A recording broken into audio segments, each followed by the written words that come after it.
2006. She has held 419 cooking shows with a show average of 845. She has earned 4 incentive trips and has 2 times achieved the Excellence Award. Please give a large welcome to Advanced Director Stacy McAbee from Ashby, Nebraska.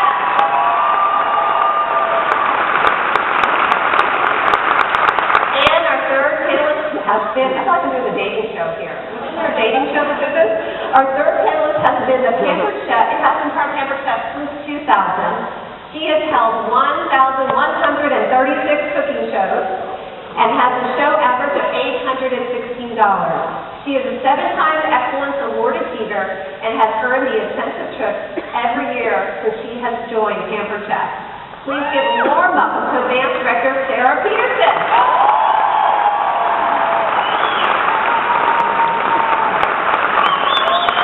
All right, ladies, you can just have a seat. You excited? How's Theresa? Are you doing all right? Teresa's a little nervous, and I think she's going to do awesome, don't you think? So I actually have some questions for them, and they're going to respond. And then in just a few moments, we have our roving reporter who will be going out and taking a few questions. You're looking a long way. Okay, Theresa, you have the very first question. It really is a dating show like this, right? Okay. How do you communicate with your host during the actual host coaching process? First of all, I'd love to share how exciting it was to earn the taste of travel to New Orleans, and that activity led me to earn the silver medal cruise this year. Wow!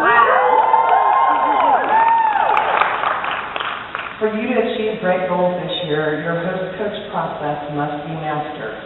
The first step is communicating with your host. I have the same system that I use with all my hosts, which is the host packet and 3 phone calls. What is altered is when I start, depending on how far out the show is booked. I prefer to communicate with my host within 4 weeks of the show and share the current host special and guest special with them. And I do use all venues of communication, whether it's phone, texting, email, or Facebook, depending on her style of communication. Awesome, awesome. Give Theresa a big round of applause for that, please. All right, Sarah, how often do you communicate with your host during the actual process? How often? Well, I send them the e-bite from the website as soon as they've booked their show, so I go out there and set it up.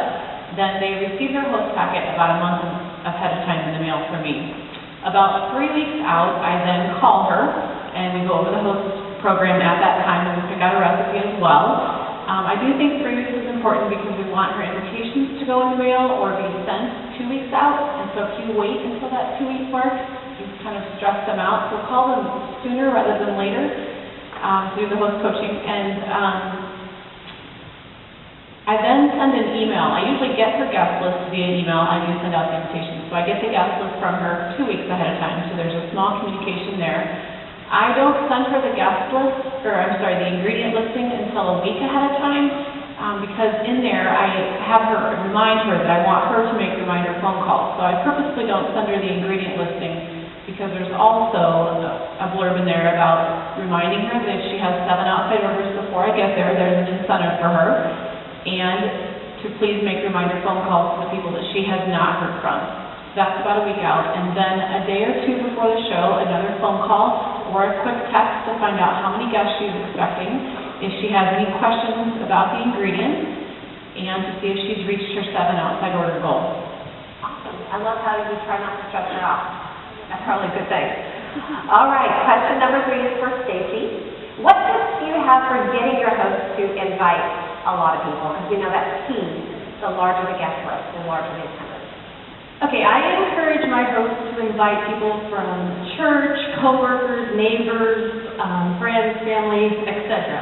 And I didn't reinvent the wheel on this one. Pampered Chef has it for us, and I go to the new consultant workbook. It's the list of 100. It's right there for you.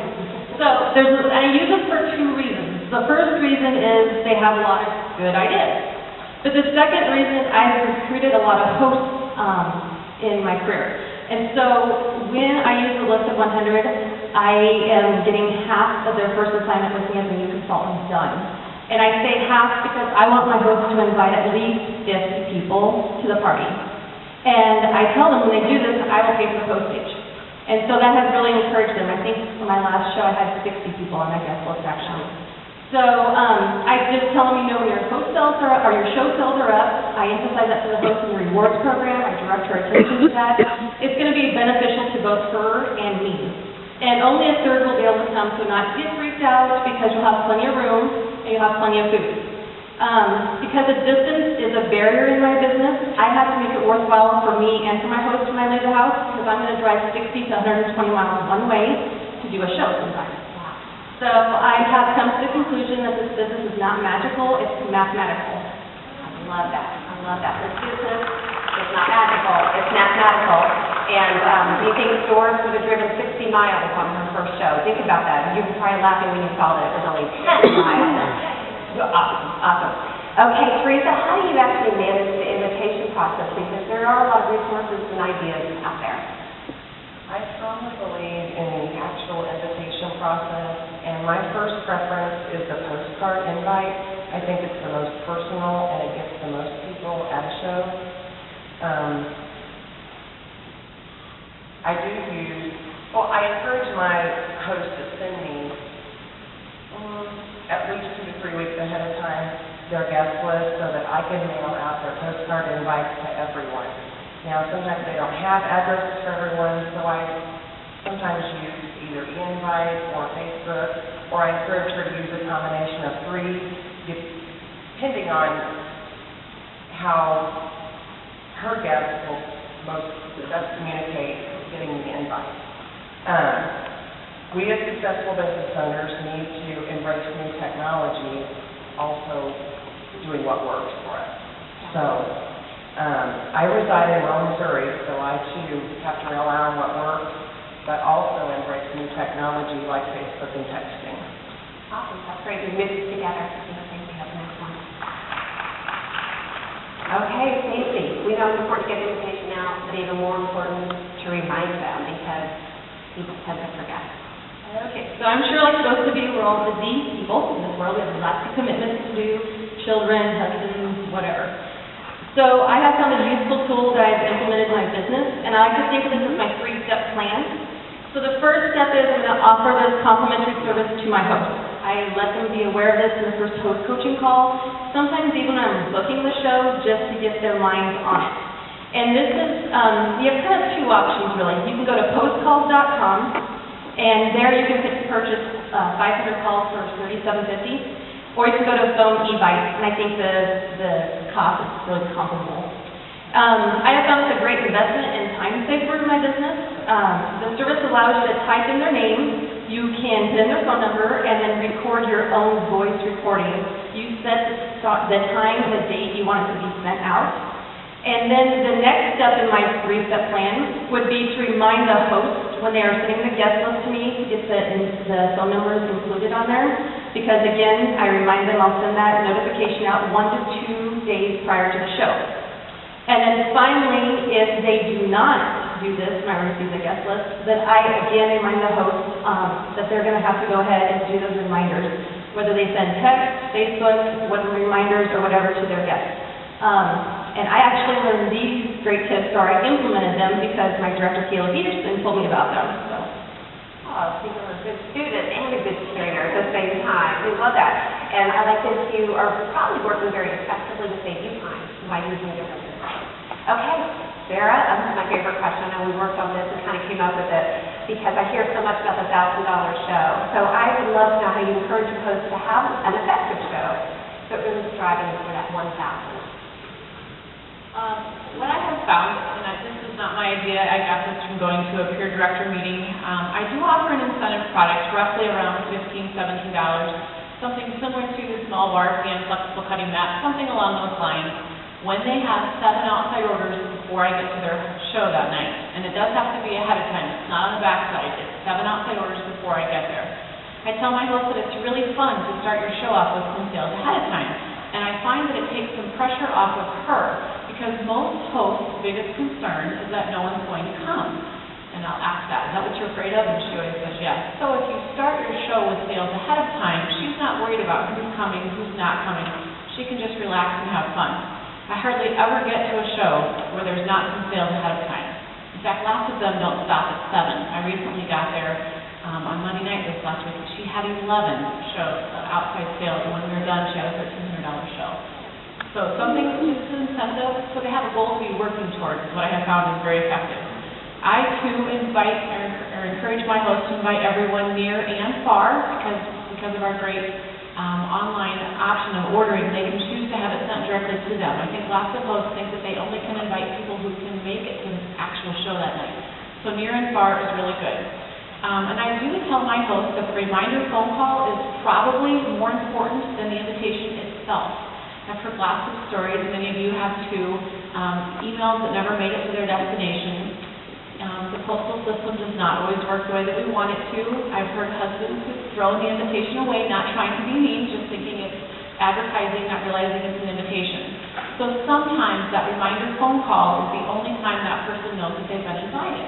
So I really do encourage my hosts to make those reminder phone calls, and I let her know that I encourage her to make them when people are not home, so she does not spend a lot of time on the phone. It's just a quick message like your doctor's office does.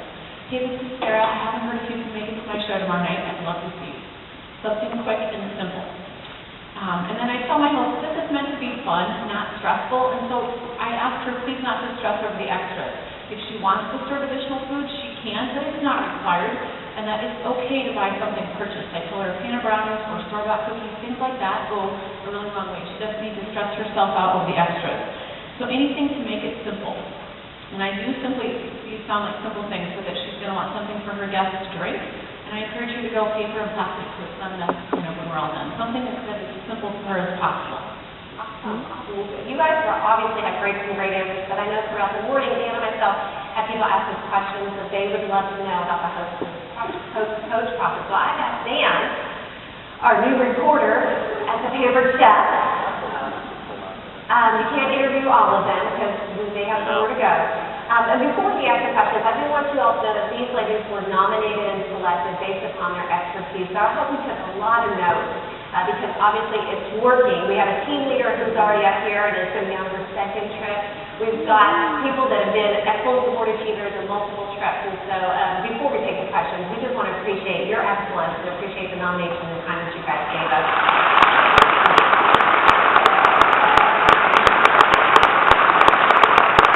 Over to you, Dan. All right, well, I don't have any questions, but who does? Turn this one off. Turn my laptop off. Nobody mentioned using mini catalogs. Do any of you use mini catalogs, and what effect does that have on your business? I do use the mini catalog. That's my invitation, and I found that my show average went up because people had something to shop from right when they got the invitation. And lots of people are coming to the show with that mini catalog because they want to see what else is in the product, or there's something in there that they saw and they want to see it at the show. So I do use the mini catalog. That's my invitation process. I use it too, and I found the same thing. I think my show average went up to like 200 by incorporating that, and that's all I use. Woo! 200. Anybody want to increase to 200? Dan?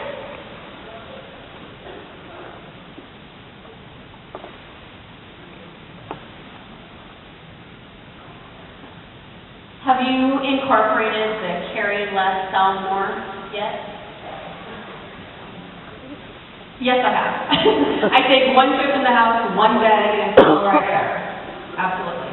And I actually learned this the hard way because I did a show probably 2 or 3 years ago, and she was my hostess, and she goes, wow, that's a lot of stuff. And she was thinking about signing up. She goes, there's no way I can fit that in my car, and all this and that. And so she's not signed up. And so I think I lost out majorly. So I definitely encourage that.